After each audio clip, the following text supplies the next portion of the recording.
welcome to another MarketMuse content strategy webinar in our series. I'm Jeff Coyle, the co-founder and chief strategy officer of MarketMuse. And today's discussion is going to be about storytelling. The urge to act, the hidden storytelling approach effective leaders use to grow their brands and leave their legacies. It's exciting. We're going to get into some details, some really cool examples, do some things we don't normally do, which will be fun. But before I introduce our amazing guests, really ask us anything. The two of us have done a lot of things that relate to both content strategy, content creation, marketing efforts, and also storytelling and trust building.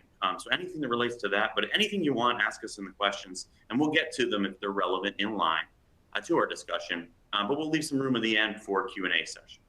The replay is going to be sent to you in the next couple days, so keep a lookout for that.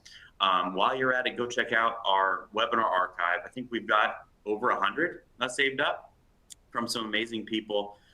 We just did one with Jeff Baker from Fake Squares from Twitter on SEO and competitive analysis. We've got Andy Crestadine on there, Pam Didner on sales enablement, and dozens more.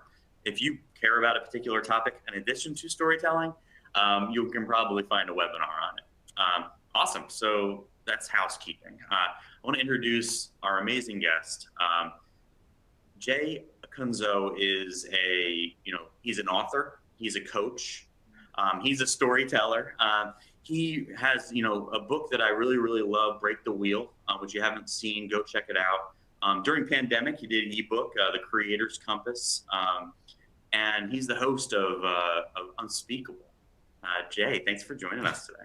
Appreciate you having me. Thanks. Unthinkable, Jeff. Yeah, it's unthinkable. Okay, so everybody's going to remember that now. Unspeakable. Unspeakable. It's all one of those things. But no, tell us a little bit about kind of your day-to-day, your mission right now, the things that are driving you today. Yeah, I mean, so I've for a while defined my mission as I want to help other people make what matters most to their companies and communities and certainly their careers. And right now, I think this has become urgent. Like there is a type of content out there that is singular, that is more deeply resonant, that makes you, whether you equals the brand or you're thinking about your career, but it makes you irreplaceable.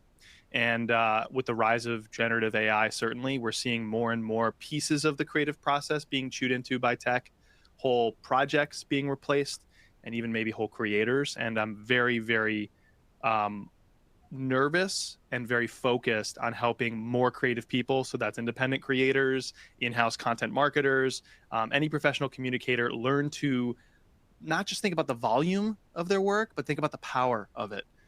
How do you use who you are more forcefully in the work, not in some squishy sounding like nice on a mug tagline, but actually in practical senses. How do you become irreplaceable to your audience and to any key stakeholders around you, including, by the way, the people who pay you? So that's something I'm squarely focused on this year, is creating irreplaceable creators. And so I do that through my writing, through my podcast, Unthinkable, through my books, through my speaking, and soon I'll be operating a membership platform called The Creator Kitchen, which is coming out later this year. Oh my gosh, I'm so excited about that. The Creator Kitchen. That sounds fantastic. Way better than my incorrect podcast name. But no, go check out Unthinkable. So I had the amazing pleasure of working. I was in a workshop last week with Matthew Dix, who's like one of my idols in storytelling. Yeah. And one of the outcomes he was working with some of my work and said, the one thing you need to bring is more hope. You focus on problems and pain points a lot more than you focus on hope. And in my brain, as he said that, I said to myself, Jay's the hope. Jay brings the hope. And because a lot of the stuff I've learned from reading your stuff and listening to some of your sessions is it's the hope that enables you to resonate. And that's you. And that's where I want to do it. And so a little unusual for this format, but I'm going to give you the keys to run through a section of a talk that you gave part of it at Content Marketing World last week, but it hit me. It resonated with me because it was so much about not so much definitely building awareness, but hitting the nose with your talk. So I'm going to hand the keys to you. Okay. Push 3, and then yeah, I think it's going to make everybody kind of set their stage and Sure. realize what we're talking about today. Yeah, So, sounds good. I'll be brief here, and then we'll have a great Q&A afterwards. So please leave a question in the comments section, and also I know Jeff, you have some that we're going to talk through after this. But just to make sure you can see the slide featuring Kazuo Ishiguro. Yeah, mhm. great. So this is my favorite quote about storytelling, and I also think it's funny. I've been speaking about these things before AI, or at least generative AI, became such a part of the zeitgeist, and all these things I'm retreading or looking backwards on, not that far in the past, but 6, 12, 18 months ago, thinking about these things, writing about these things, speaking about them. Now it just became more urgent, and so I'm seeing this, and I'm like, wow, I'm seeing with fresh eyes. Like this hits home even harder, even though he said this in 2017. So he is an author best known for his works in magic realism, through works like Never Let Me Go and others. And this quote is a piece, and everyone should go find it on the Nobel Prize or Nobel site rather. The whole passage is incredible, but this in particular speaks deeply to our work as professional communicators in a way that I don't think even he understood, because he's speaking about literature and people who identify as capital W writers perhaps. But he says stories are about one person saying to another, this is the way it feels to me. Can you understand what I'm saying? Does it also feel this way to you? And there are two things embedded in this quote, although it is already small, that I think we can pull out and apply to our work more directly. And again, has become even more urgent thanks to the advent of AI and social media company chaos and infinite choice and all the things we're already worried about, right? Like, let's add to the pile. Can you understand what I'm saying? That's clarity. And then does it also feel this way to you? That's connection. So the first thing that effective storytellers do is they speak with abundant clarity. So the idea they're speaking about maybe was too dense or complex to understand. And then you're getting a story and people go, oh my gosh, of course. Like, how could it not have seemed obvious before? It's really clear what they're talking about. It's really clear like what they're describing. It's also really clear why you would want to continue listening. In other words, they don't just grab attention. As storytellers, the job is really to hold it. I host podcasts, my own client shows, and I often say the golden rule of audio is get them to the end. And we very rarely think about that. But with that time spent comes affinity and trust and loyalty and action and all the results we want as marketers and leaders. So clarity. But also, does it feel this way to you? Are we aligned? Connection. And I think so often we forget that that's actually the job. The job is not to ship content. It's not to put a bunch of pixels out there. It's not to create things that take up space, just word salad. The job is to create meaning and connection. That's actually the role of the writing. And that's why we shouldn't be so concerned, if we're writers as I am, about generative AI, because it's never been about shipping words. It's always been about creating connection. The vision you have and all the things that go into making you manifest in the work as a way to align more deeply. And if you look in the science of resonance, that's what it is about. It's two frequencies that align. The second frequency is considered resonant with the first. And what happens is they're both amplified as a result. And I love that. It's such a beautiful way of understanding it, looking at the science and applying it to communication. It's about alignment and amplification. Does it also feel this way to you? And I think this is the hallmark of what I call effective storytellers. And I want to delineate something important. It's not about being a good storyteller. I think there's a difference between the two. And we often put good storytellers or our favorite storytellers on a pedestal. We think we need more resources. We think we have to throw glossy post-production edits at something. But the goal isn't to be good. The goal is to be effective. We want to affect our numbers. We want to affect our businesses. We also want to affect the audience. So that's the effect and affect there, I guess. But there's a difference between good storytellers and effective storytellers. And I think it's this. Good storytellers can speak with abundant clarity. Can you understand what I'm saying? As Ishiguro once said. And to do that, you use a sequence of actions that creates and resolves tension. So this happened, then this happened, then this happened, but then this. What will happen next? That. That makes the story clear, and the reason why you would stick around is clear, because there's tension, there's questions on your mind, and you crave answers. Your friend can be a good storyteller about their weekend. That doesn't make them effective automatically in our jobs. In our jobs, we have to go one step further to be effective by creating connection with the audience. Does it also feel this way to you? And that requires, yes, the same thing that makes someone good, a sequence of actions that creates and resolves tension. But to go one step further is to ensure that whatever you're saying inspires reflection and action in the audience. In other words, they internalize the story's meaning. And I think this is a difficulty that we face today, because increasingly we're obsessing over being more visible at the expense of being more memorable. But that's actually the job. Can we create connection? Can we inspire reflection and action? So that's the difference between good storytellers and effective storytellers. It's a difference between a good story about a coder, some drones, and a whole lot of leather and sunglasses, and The Matrix. Very effective story because it inspires reflection and action. The difference between a good story about an obnoxious little boy, a flock of sheep, and a gruesome scene, and The Boy Who Cried Wolf. Very effective. I have kids. Parables are very effective because they inspire reflection and hopefully behavior change. And it's also the difference between a good story about a guy commuting home in New York named Brett that, quite frankly, none of us need to care about, and what I think is one of the most effective storytellers of our time, Ira Glass, creator and host of the podcast This American Life, the radio show This American Life, the brain behind Serial and S-Town and other podcasts. He sold his production company to the New York Times, I think last year or 2 years ago. He's one of the most effective storytellers in the world. And I just wanted to read you the transcript of a moment where I noticed that Ira Glass transformed himself from a good storyteller to an effective one, just to see if we can do the same thing. So here's the transcript. Again, you don't need to care about Brett, but here's why you will. So Brett was on the subway platform, Ira says, afternoon rush hour in New York City, and it's mobbed. And down the platform, he sees this guy. And the guy goes up to one person after another, stands very close, says something, and moves on. He's nicely dressed. It doesn't really look like he's asking for money, and he's getting closer. He approaches person after person, walks up to them, stands really close to them, says something quietly, and moves on. And as he gets closer, Brett can hear what the man is saying. Now, I'd put this to you, Jeff, before I continue. Do you want this story to continue? Oh, I couldn't miss it. Right. I must know what's going on. It's not really about that much. I mean, no groundbreaking, societally changing thing is happening, but you have questions like, who is the guy? What is he saying? What will he say when he reaches Brett? We are experiencing a good story, and so the story continues.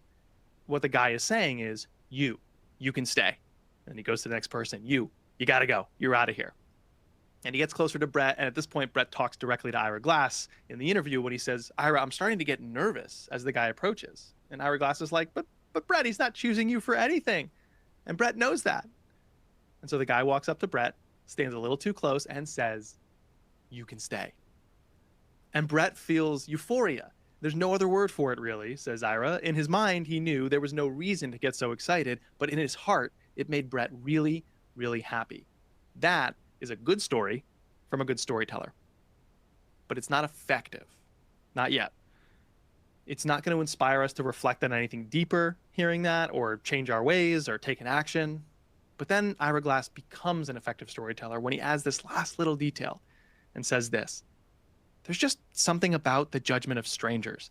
It's as if by their status as strangers, they have some special instantaneous insight into who we are. Their vision isn't clouded by our feeble attempts to charm our friends or the people we work with. There's just something about strangers. I love that. That to me is the difference between a good storyteller and an effective storyteller. Good storytellers move us from good storytellers provide great action, but effective storytellers move us from that action to the meaning of it all. Again, that's never been more urgent in this era of commodified content thanks to AI. It's about the meaning. It's about the connection, and you can bake that into the story. There's a difference between a good storyteller and an effective storyteller. Good storytellers grip us, but effective storytellers move us. And they move us towards meaning. I think that's the difference between someone we want to go with, someone we want to buy from, and someone we forget. And this is the technique that we can all apply right away, today, to the very next thing we communicate. This little phrase, that's the thing about. Just insert that at the end of whatever story you're telling to make sure you move people to the meaning and it sticks with them. So that's the thing about strangers. We think they see who we really are, so we care about their opinions, maybe even more than those close to us. Or that's the thing about lying. If you become known as a liar, people won't believe you when you're telling the truth. That's the thing about society. What we think are rules are just systems created by those who would control us for their own gain, and we ought to wake up and refuse to exist as nothing more than lifelong servants of the more powerful who draw that very power from our own ignorance and complacency. I get very passionate about the Matrix. That's the thing about effective storytellers. You can take any story, big, small, commonplace, unique, and move people towards profound reflection and meaning and inspire them to act rather than demand it. That sounds like really great marketing to me. So that is something I wanted to color this conversation with. That's our challenge. That's our charter today. It's not to create more stories and more content. It's not to create even good content and good stories. It's to create things that are effective, not just take up space, but impart meaning and establish connection. Do you understand what I'm saying? Does it also feel this way to you? So that's what I want to start with, Jeff. That's what I want to color this conversation with. I'm so glad that you walked through that. It's even more meaningful when it appears like someone's staring you down the turnpike and saying it. But no, one other interesting thing I've heard stated is that effective storytellers ruin movies for everybody. So when you unpack the Matrix and down to its bare bones, it does get to it. I mean, I think the first time I told a few friends of mine the actual story of Jurassic Park, their mouth exploded and they're like, wait a second, it's not about dinosaurs. And so you when you get into that type of structural detail, it illustrates this. But I have a question for you about that. A lot of times marketers are trained to effectively focus on the persona with the thing that they want to inspire change, pain points to change. But how do you think about that? You're reflecting on this. It's a person inspiring change, but does it have to be that target market, or can it be somebody in a parable? How do you think about that with your storytelling? Yeah, I think oftentimes we don't quite understand what is meant in this like ubiquitous phrase we hear in marketing of like the customer's the hero of the story, or they have to see themselves reflected in the story. No, the way the story feels has to align with their own lived experience. So I mentioned very briefly that like I looked at the science of resonance like in the audio sense, not to serve me as a podcaster, but in a way to serve me as a podcaster. If you look at the science of resonance, what you find is it's about matching frequencies. So something has a certain wavelength and then something else matches that and is applied, like a rattling car will rattle certain items in the car at certain frequencies because they have matching frequencies. Or pushing a toddler on the swing, matching the cadence of that swing amplifies the toddler, versus if you push too late or too soon, you stop them or you're ineffectual, right? Matching the frequency of another system tends to amplify the system because you're adding a resonant frequency. It's literally an imparting of energy. That's what you're doing when you resonate. And that applies in audio with the wavelength idea. That also applies in creative work.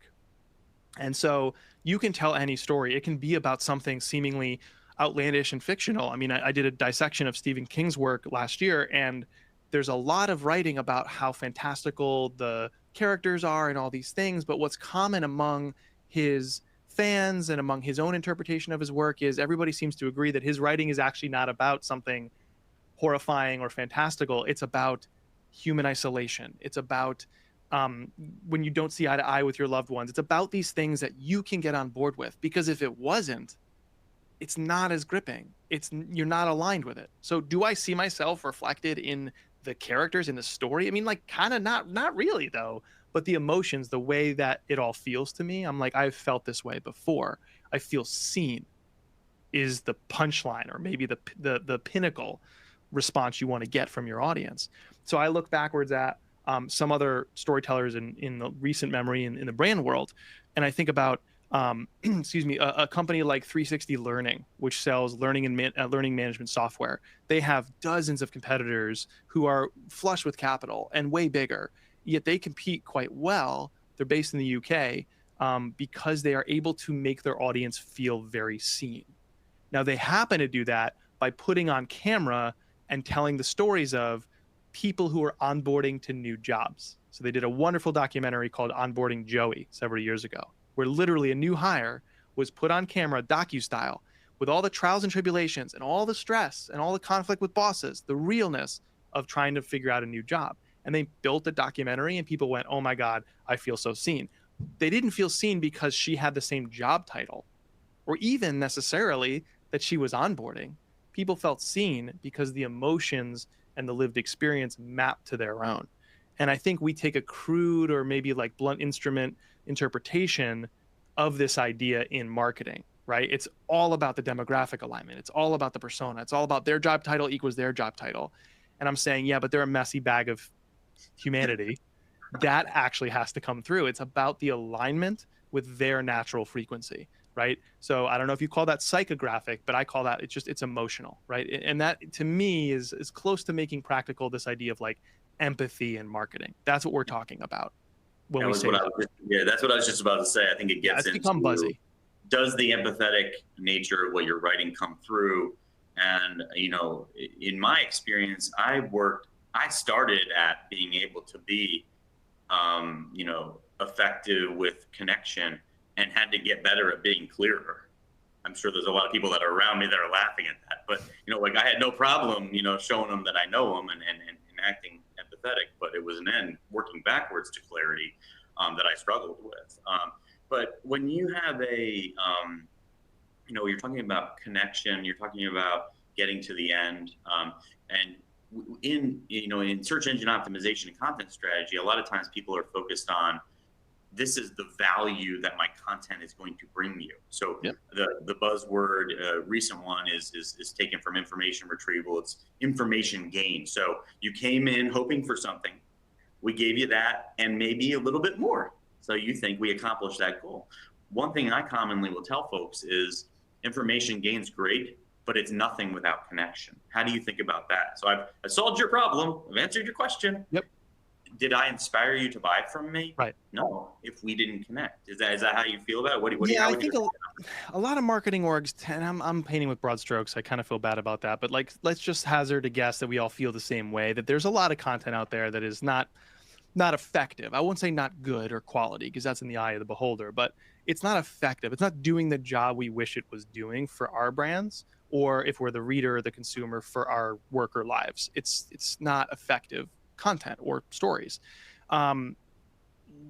These things are very transactional that you're describing. Like, I have a question, it answered it, right? And increasingly tech just does that.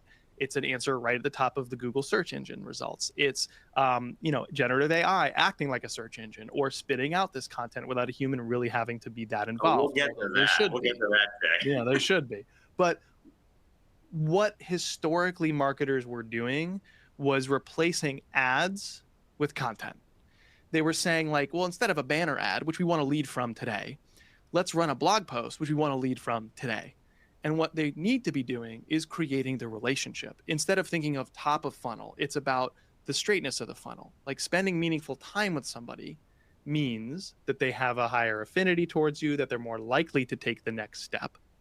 But the next step isn't necessarily a direct lead or sale, right? It's like the last mile steps usually come from work done yesterday, not today. So what are you doing today to make tomorrow's results easier, to straighten your whole funnel? But said a different way, we're not actually creating content that changes or sticks with people. We're so focused on information arbitrage or transaction of the audience. And I mentioned the lead and sale thing, but also the information of it all. Like, how to run Instagram ads is how to run Instagram ads. The source of that doesn't really matter. So what do I care that I'm on this site or this site or this site? It just needs to be factually correct. But if you're trying to teach people how to do that, and you can say, look, typically the mentality is all wrong too. There's a how to think problem, not just a how to problem. What good are steps to moving forward motion if you're facing the wrong way, right? Like, grab your audience by the shoulders and be like, think of it this way, feel this way, see the world this way. Then when you're ready to execute, we have that stuff too. So a lot of this content is how to, or what is, or basic type stuff. And what we need is to answer questions like why, or so what, or what now.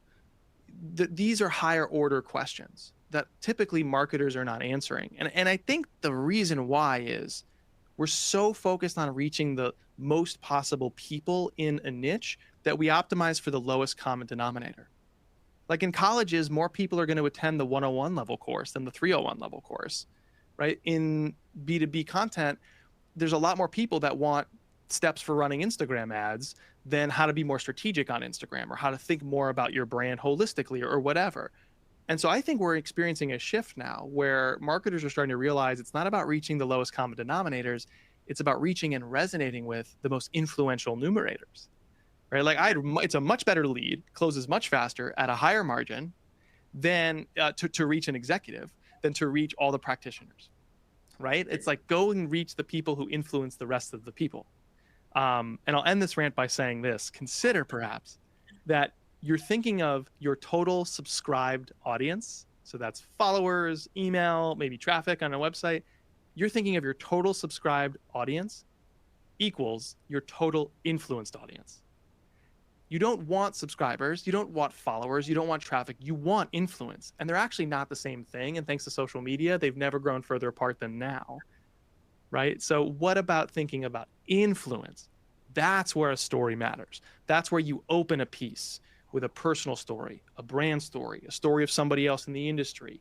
That's where you use this idea from Ishiguro to inspire reflection and action. That's a form of influence. It's not about reaching them, it's about inspiring them.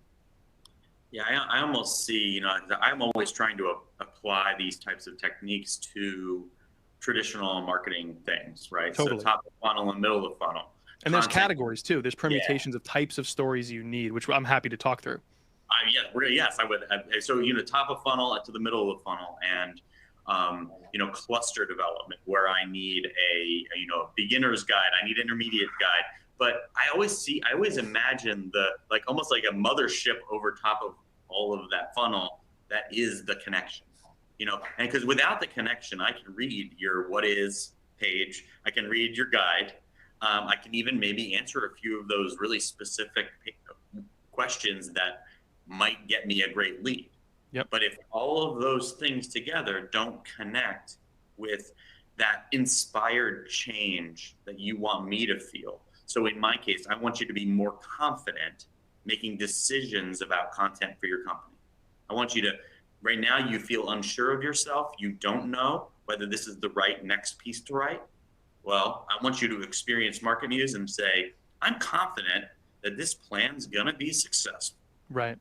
And how did I do that? I illustrate that, we know what we're talking about. I illustrate that we're giving you things you don't. But without that connection, without that, the hero's journey, without the hero's journey where you're the hero, it's not going to work. I mean, how do you think about, traditional things like marketing funnels, maybe content clusters, content strategy, if you just enter it saying I'm going to inspire change or tell a story, someone might see that as just fluffy. Can you dovetail those things? Yeah.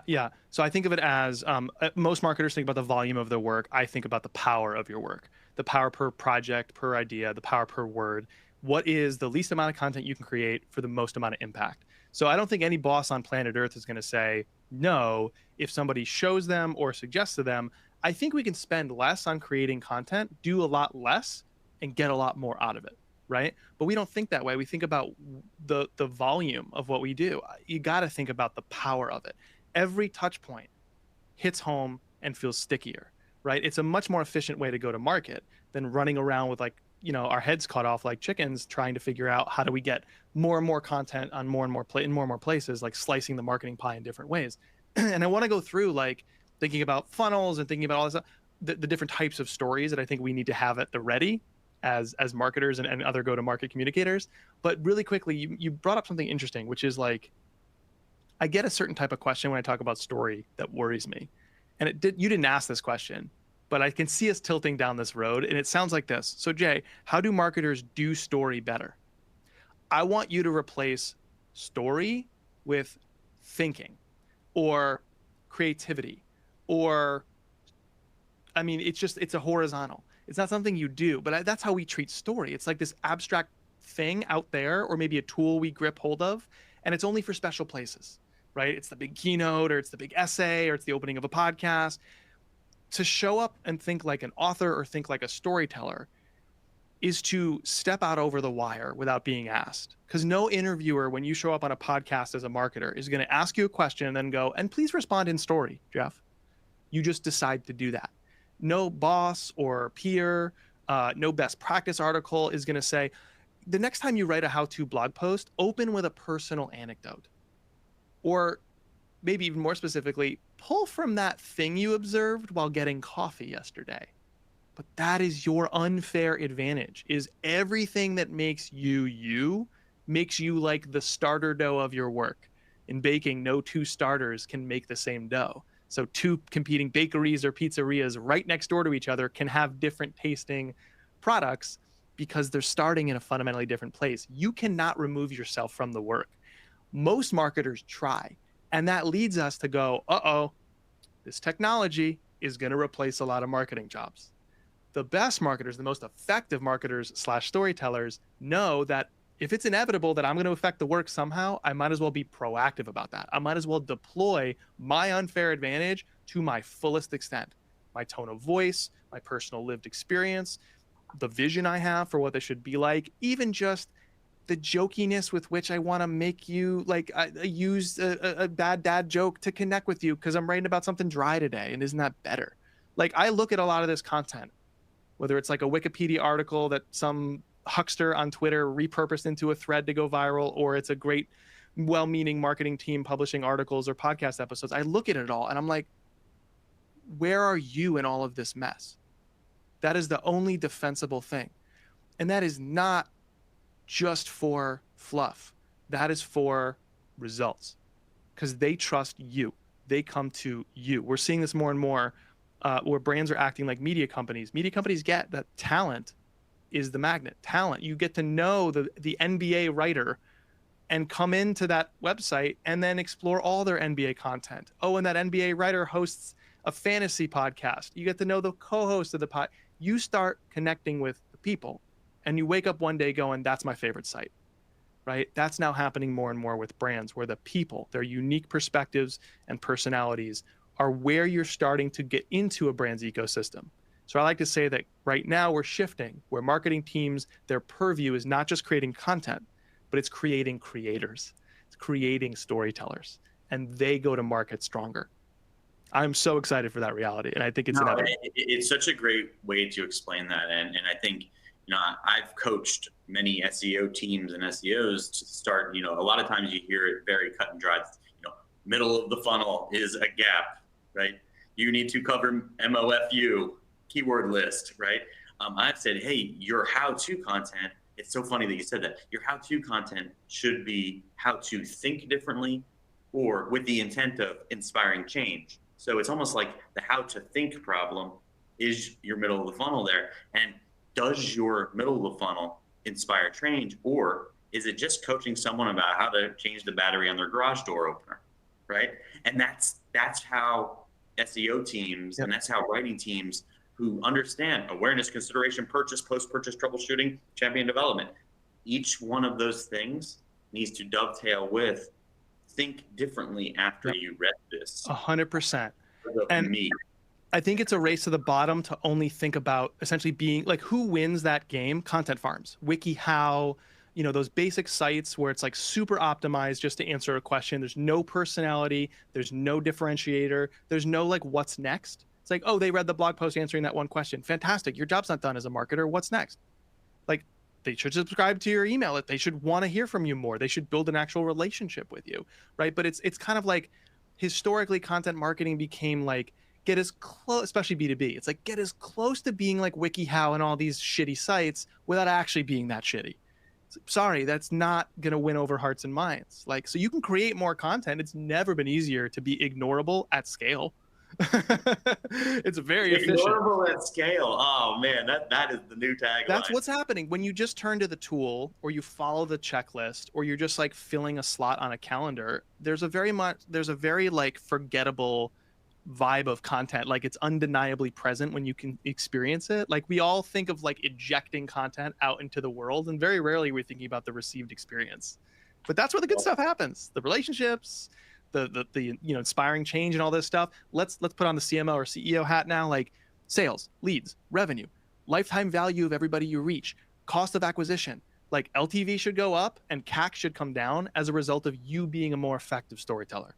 Why? Because everywhere you show up, the basic how-tos to the grand inspiring keynotes, everywhere you serve your audience better, and so you're better served.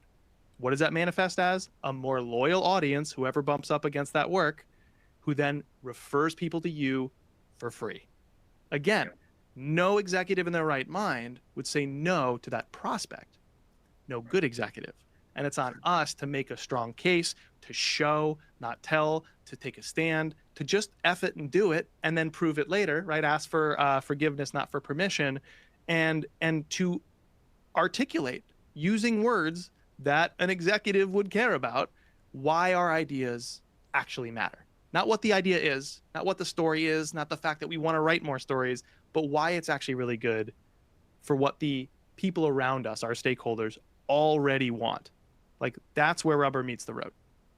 Well, and that's where I think in the world that MarketMuse treads in, certainly we're aiming to give great storytellers and writers and editors more time to focus on production value, to focus on building connection, and less time, am I picking the right words? Yeah.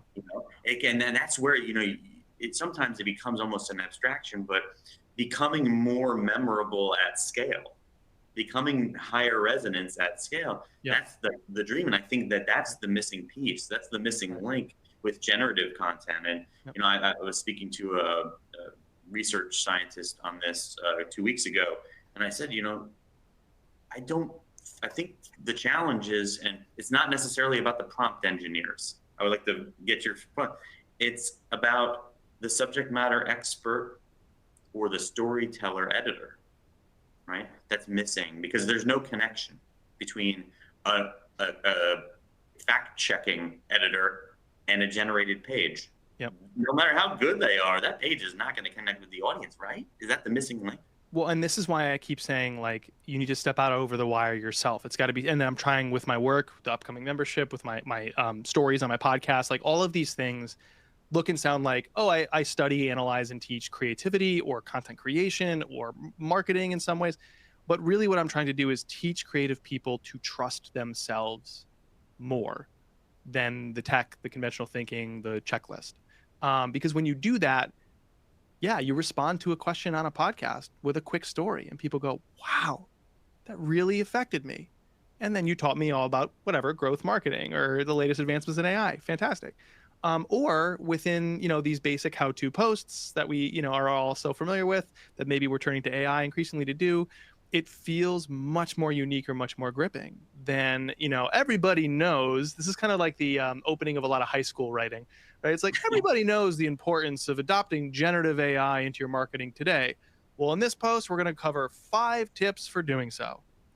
Where are you in that mess?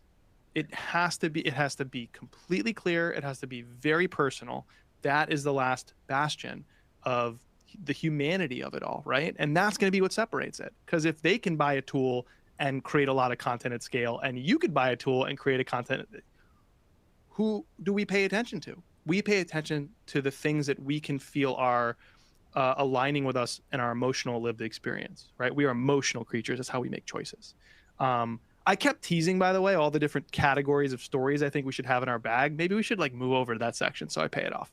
I want story types, but also I want your commentary on, is this the death of the best practice and the encyclopedic or early stage awareness unless it has a story with it?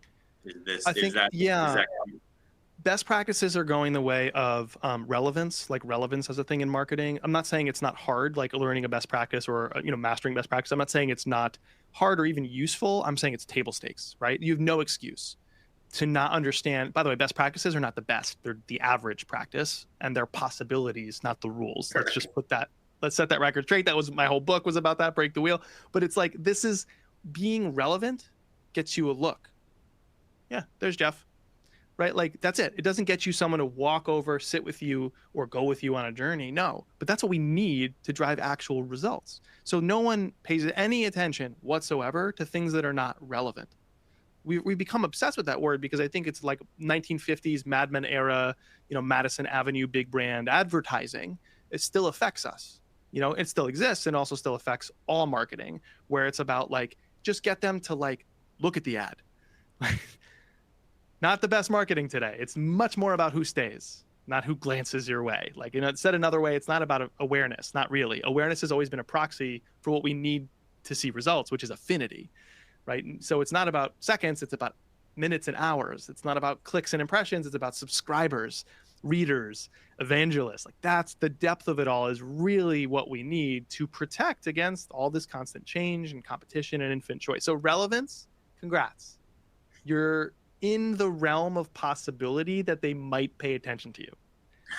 Let's go up this pyramid now. From relevance, that's table stakes. Also being enjoyable, also table stakes, right? Because you have so much choice that if your content is not enjoyable, if it is a WikiHow, bare bones, basic stuff, it's going to be forgettable. I'm not saying I won't use it. I'm not saying it's not useful to publish commodities, but you have no place there. The source doesn't matter, right? So being enjoyable, also table stakes, because there's so much choice that I'm going to go with the one that is relevant and enjoyable over the one that is not enjoyable. Now we start to tip towards the things that really matter in our work, impactful. Like, do you stick with those people? Like, did the message stick? Did the education actually impart learning? Did they change their behavior? Again, it's not just about these high, grand ideas. Did you inspire reflection and action in the audience, whether you're speaking about some societal change or you're like, go and do this technique right now, right? Did you do the job? Did you affect the audience? Are you effective? So you have to be impactful. And then at the very top of the pyramid of where we want to go, I think, is personal. Like you become among the choice few options that feels irreplaceable. And that has nothing to do with being bigger or throwing money at things. Like my favorite sports team is the New York Knicks.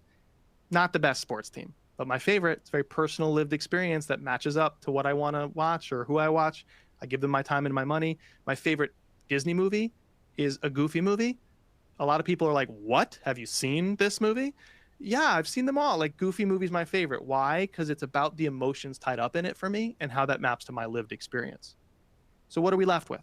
All we can do is decide what is interesting, what is compelling, what is personal and emotionally gripping to us. In other words, what is real to us, and share that more confidently.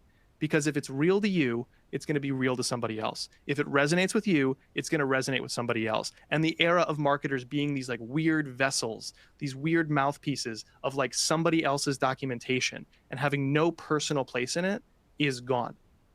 So what I'm saying is if that is your brand, if it's a parade of marketing talent like a revolving door and none of it really truly matters because they're there to execute on what's in the PDF, you're replaceable. And probably have seen that. And we're living through that with a lot of companies right now. But if you want a sturdy, thriving career, we have to find a way to start imbuing our work with our own lived experiences. And it doesn't mean it's a story about you. It means you use the things that you have to offer that no one else has access to somewhere in the work. These like little hidden pockets that you control, because that's what makes the work sticky. So differentiated value doesn't have to be a personal story, but it can be these other things that you referenced. When I tell a story about a coffee company, the world's strongest coffee is Death Wish Coffee. I've told their story countless times in countless mediums. When I tell that story and you tell that story, Jeff, if you were to tell that story, it'd be different. Like automatically, I think we all pretty much agree.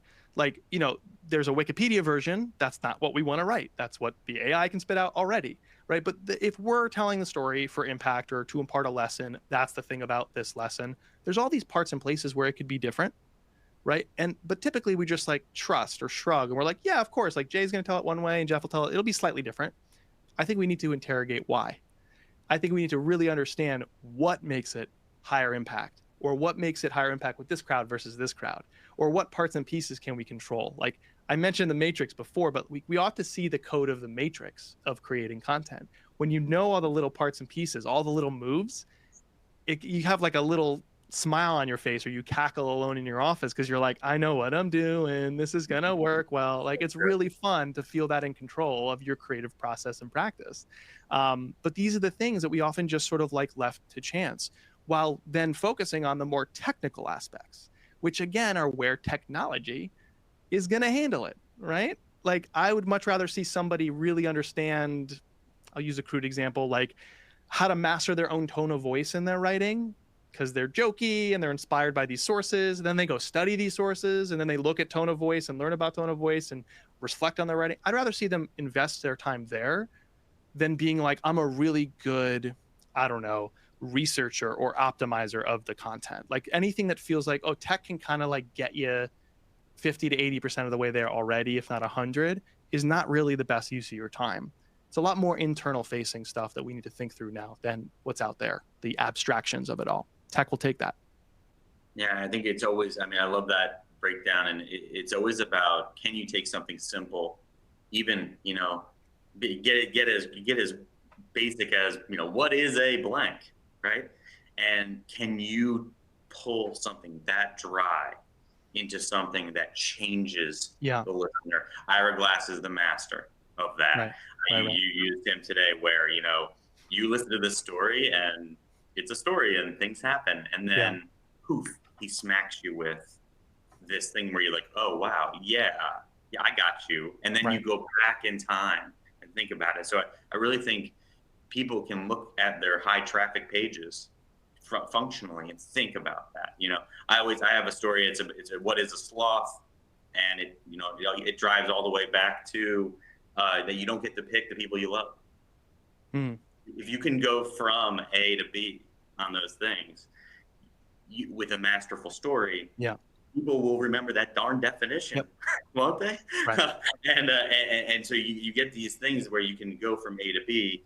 And you've got to be that creative one. You've got to use the bags of tricks. Okay, so Jay, you teased it a little bit. What are some of those bags of tricks that you haven't covered in your storytelling secrets? And I like to do timeline to change and those types of things. What are your bags of tricks? Totally. And the sort of headline around all this is like, we are all in the business of inspiring action. Like, they need to take an action for us to benefit in any way. Whether it's a near term thing, like we want more sales and leads, or it's something that like it's a chess move, right? They take this action, or they change the way they think this time, and the next time they come around, they subscribe. The next time. There's always that what's next until you get to just fervent, passionate fans of what you're doing. And so we need action from others to get where we're trying to go. And because we're all in the business of inspiring or sparking action, we are all in the business of resonating deeper. And the world's most proven vehicle to resonate deeply with others, to cause them to go, oh my gosh, yes, I'm in, is the story. But there's different types of stories we can be telling. And I think if we think like an author, not a marketer, you tend to see how like authors have their short bag of stories that they can manipulate in different ways. So they don't have, some have endless. Seth Godin's famous for endless anecdotes and examples. And, he's a master and he's been doing it for a while. A newer author, or like when I wrote Break the Wheel, excuse me, there was, 10 to 12 stories that I could really tell, while sleeping. And I could also arrive at different lessons from those stories. You get a short bag as an author of stories you can go to, but you're trying to speak to different audiences at different stages of their understanding of your ideas, or buyer's journey, if you will. And you also have different people that are asking you questions. It's like, where does this story fit? They're not going to tee you up perfectly. You have to step out over the wire again and respond. All these things are a little bit nuanced, but authors seem to master them. And I was privileged enough, and I use that word seriously, privileged, to be an author and a speaker for 3 straight years. That was all I did. And I wonder, like, can you look backwards at that time as a marketer and just pull out, like, zero in on the story development pieces to have this like incredible collection of stories that serve you well? And I think the first one we all need, because it informs everything else. It's almost like the premise of a podcast informs every decision. It's your brand story. This is the big mission, the big overarching point of view. The fact that Wistia, the video software provider, their mission internally is to help make business more human. That informs how to shoot a video with your iPhone type content, right? Because they provide a lot more human quirks to hold on to. They always throw a gimmick in there, or they show the office dog or whatever. Why? It upholds their mission. So they're still doing the content a competitor might do, but they're doing it their own personal way because their mission informs that. Their brand story informs that. And the brand story just combines 3 pieces, which is kind of the bare bones of any real story. It's the status quo, the tension, and the resolution. The itsy bitsy spider went up the water spout is a statement of fact. It's not a story. But then down comes the rain and washes the spider out. Now you have the makings of a story. I got questions. I want answers. What happens? The sun came out and the spider did his thing, right? Congrats, little dude. So that's the 3-part story. The one simple story structure is a great way to develop a brand story. Status quo, tension, resolution. So you need your brand story. You can tell it everywhere on the website. You can tell it in content, tell it in different permutations. It informs the rest of these. As an author, you're then trained to have your personal story. And I'm fascinated by this interest, this little note that I got from a friend once who said to me, when you tell your personal story, like Jeff, you wrote this book. We're talking to Jeff. He's an author. He's an entrepreneur, blah, blah, blah. Jeff, how'd you get your start? What most people do is they give the grocery list bio, right? It's almost like going through LinkedIn. What incredible, effective storytellers do is they tell their own story, but it's not about them. It's about the idea, right? So if I'm trying to tell you to make what matters, and that's my mission, I might tell my story, but arrive at a moment when I was working for Google in ad sales where I felt I wasn't making what mattered. And I'll accentuate the moment there where I realized it. Or I will paint a picture of my movement through the different businesses I've worked for, or projects I've built, to showcase how I arrived at this insight that I'm trying to teach you today. So you're still getting to your that's the thing about moment, even if it's implied. Your story is not actually about you. It's about the thing you're here to talk about, or the thing you're here to teach. I just loved learning that nuance as an author. So we have the brand story, then we have the personal story. Then you want your personal anecdotes, like very specific things from your past that is a lot easier to get when you have a writing practice. Morning pages every morning in a journal, you write a blog for fun. When you become someone who just tinkers on the side just because you're creative, which I think is most creative people, you can start using these and testing them out to find them. They're a little harder to find because it's not your overall bio. So an example from my world might be, why did I launch Unthinkable? Well, I tell you about like a moment where I felt disillusioned by marketing, and I help people feel seen by describing it that way. So you want like a couple of these little personal anecdotes.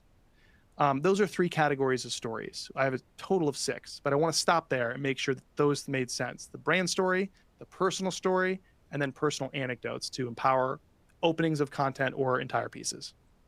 Awesome. Yes, always having a bucket of anecdotes in your pocket. Super critical. First thing you'll learn if you're going to be at events, conferences, parties, that kind of thing, to actually have a good time, is to have this. What would be the other one that totally resonates so far? So, cool. The fourth, and I think this is something that we need to do a much better job at doing because they're not case studies, but it can kind of tip that way if you're not careful, are your lead stories. These are like, as an author or speaker, you need these, but as a brand, I think you need these too. These are like your universally understood, but very specific to your vision of what the world should be. Like, here's what it looks like when it all goes well. Stories. The case study is about the adoption of the product or service. The lead story is about the change in philosophy or mentality or execution that maybe then led them eventually to become a customer of yours, but it's not required. So if I'm telling the Death Wish coffee story, I'm going to go, this is Jeff. He's the founder. Just like you, he wanted this result. Just like you, he did it this way, the conventional way. And hopefully like you, he encountered all these problems. And here's the moments where he encountered these problems. But then he had this one moment where he shifted his perspective and he realized this. From then on, here's what his business looked like. Here are 3 lessons we can take away from him, right? Oh, by the way, if I'm selling, I don't know, software that helps you build your brand, Jeff's a customer. Or not, it doesn't matter. What matters is you show somebody, what does it look like when you solve the problem that you most want to solve by shifting your perspective or thinking like we think about this problem as an organization. That's why the brand story matters. Because if you don't have a philosophy, if you don't have a point of view as a brand, if you're just like, we also produce podcasts for clients, it's really hard to tell meaningful stories that affect people because you don't have a unique point of view to color all those stories, right?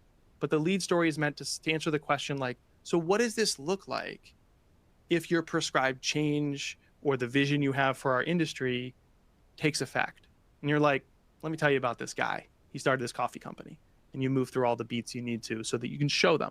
Then they go, oh, interesting. How do I do that? Well, we have educational content. We have a webinar coming up. We have a product, or we have sales. You can talk to sales, right? You're leading them to water, not trying to force them to drink.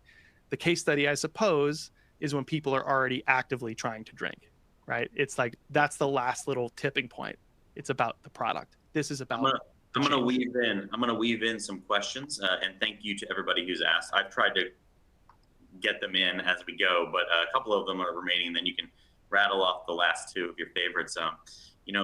From question from Danielle, and what would you focus on first? Like, how would you prioritize? Should it be a focus on myself, my brand, or my audience? And the reason why I'm asking that question now, because it connects with the 4 things you've already talked about. Yeah. Is it a prioritization, or is it you can hit the same goal with one of each, or how do you think about Yep. that? I think about like the macro and the micro. The micro is your day-to-day work. The macro is like the strategy, the vision, the brand level stuff. Um, because I don't know your specifics, I'm going to recommend it this way. While you work on your colleagues or with your colleagues to understand we need a distinct brand story and point of view to color all our work better, you're shipping content, right? Don't wait for the macro thing to change or get better, to find pockets within your content that you start to say, today I want to tell you how to do X. I was traveling to work this morning and I stopped at this coffee shop and I observed this thing, and that reminded me of this thing. That's the thing about this thing we're going to talk about today, right? Don't wait to tell stories for all the ducks to get in a row. Although it's useful and very transformative to have the lens over the content informed by one brand story, that can take a while to build and get alignment on. But you have pockets of the work you control in all types of content all the time. Find opportunities to tell effective stories and lead people to the insight. It'll stick with them a lot better if you do that. And you can start doing that like literally today.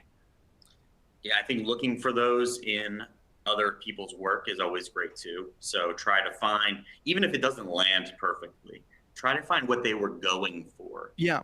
Yep. Salesforce, great example. Trailblazer, animals walking across a Candyland board. Does it land perfectly? Your mileage may vary. Why are they doing that?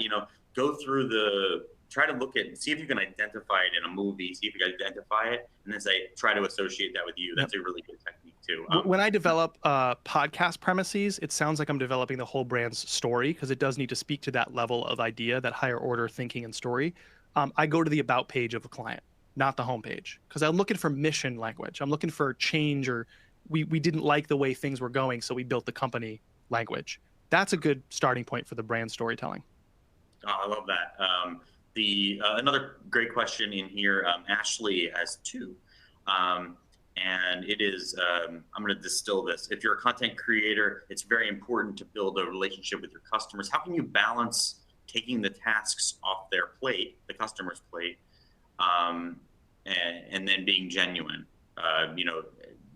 Justifying the time it takes to get the information needed from them, the experts, to be genuine. And how do you create content that resonates with their audience in that situation? Yep. 2 dishes. They're both chicken. There's no sides. You're serving a plate of chicken. One is delicious. The other is not. That's what storytelling does. That's it, right? Don't change the goals. Don't change who you're speaking to. Don't change what they need. They're stressed out, so they can't read a giant essay or whatever. But imbuing more of you into the story, or using stories in general, will make the thing more delicious, right? It could be as simple as the paragraph you open with is meant to help them ease into your prescriptions and help those prescriptions stick with them, because all they remember maybe is the story. And then they're like, oh, and then Ashley recommended I take these 5 steps. Yeah. And if it's really boring, think about all the other great stuff it might do. Maybe it's that they stayed on their diet by eating that bland chicken, or that they had got more time with their kids because it was pre-packed and they were able to prepare it easily. Yep. So be thinking about, just because it's a bland chicken breast sitting on a plate and has no differentiated value on its own, try to tie it to them. I love those that 1-2 punch. I think it answers Ashley's question. Okay, books. You got books. We talked about Break the Wheel. Yeah. We talked about The Creator's Compass, which was Sure. an ebook. Go check it out. You have a newsletter. Please go sign up for Jay's newsletter and start listening to his podcast. What other things would you want to reference? And are there any books that you'd reference on storytelling that might be unorthodox? See, Ashley, I answered your other question. Yeah, I love it. Thanks, Ashley. Out on the Wire by Jessica Abel is the book I recommend the most. It is about audio storytelling, but storytelling more broadly. It applies elsewhere. She goes inside, embedded with the world's best audio storytellers, into their processes and breaks it down by section of the process. And she delivers it as a comic strip the whole time. It's amazing. So I love Out on the Wire. And go and listen to or watch actors and comedians and authors like talk shop. There's actors roundtables. There's podcasts like Mike Birbiglia's Working It Out, where like they talk about how they do the work. And what you'll see is, whereas marketers look at story upwards, like it's this thing out there, it's big. All of these craftspeople know it's like it's the daily like blacksmith hammering away that does the work. It's really attainable when you hear master craftspeople talk about how they put together content. It feels like I could do any one of these things. or at least I feel more empowered to do so, having listened or watched these people. Beautiful. Go get a personalized demo of MarketMuse, personalized content audit. We'll tell you what content you should be creating next, so then you can work on the craft and the art and the story behind it. Jay, how can people find you online? Yeah, Twitter. that's the answer. Online. Don't hide inside of my content. Go and write a story. Go and make the next thing you are making more effective for your job and also for the audience, because you decide to step out over that wire. Go listen to Unthinkable as well. And Jay, thank you so much for joining us. This was extremely actionable, extremely informative.